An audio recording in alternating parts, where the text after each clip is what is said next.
Here's my sea-themed shrine, and I just wanted to talk about the contents before I glue it all in.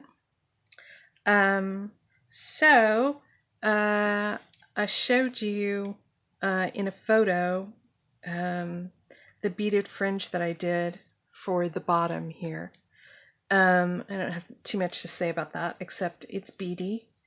And I kind of wish I would have done 2 more strands out here, but maybe not.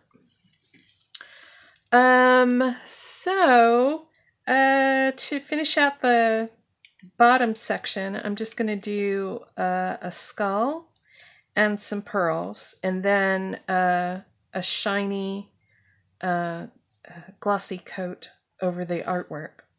A skull because, you know, people die and get thrown into the ocean or die in shipwrecks or whatever. And because pretty much everything I do has to have a skull in it somewhere. And pearls because they're sort of an underwater thing. And because they look good.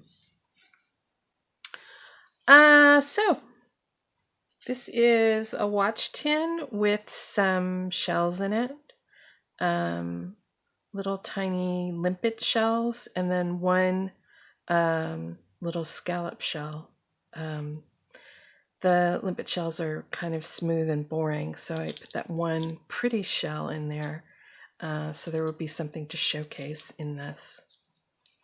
And I also found this very tiny abalone shell, which fits nicely up in the corner.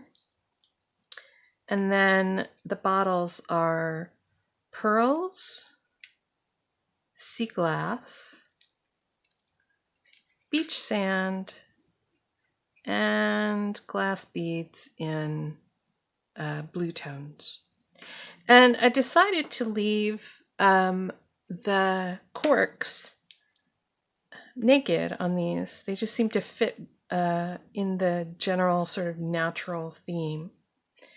And then I have a glass marble that says Mermaid. And the back of this is lined with a little bit of map of the East China Sea. Most of it is covered up. It's mostly going to look like blue paper, but I know that it's a map. And that is related to my sort of ocean, mermaid, sea-themed shrine. So, I think that in terms of themes, this one was really easy to execute. And everything has something to do with the ocean or undersea or treasure or something like that. So I don't know that I have too much to say about that, other than sometimes a story is really obvious, and the symbols that we use to indicate something like ocean or sea are pretty universal. So I think you could show this collection of objects to most people, and they would understand that we were talking about the beach or the ocean or something like that. And then the last thing is I changed the fibers that I had up here to this very heavy gold chain, and I'm much happier with it. It seems to be more consistent with the look of the piece. Here's the finished shrine hanging up on the wall. And I just added a couple of things. A little bit of embellishment on the top, so a shell and a big pearl.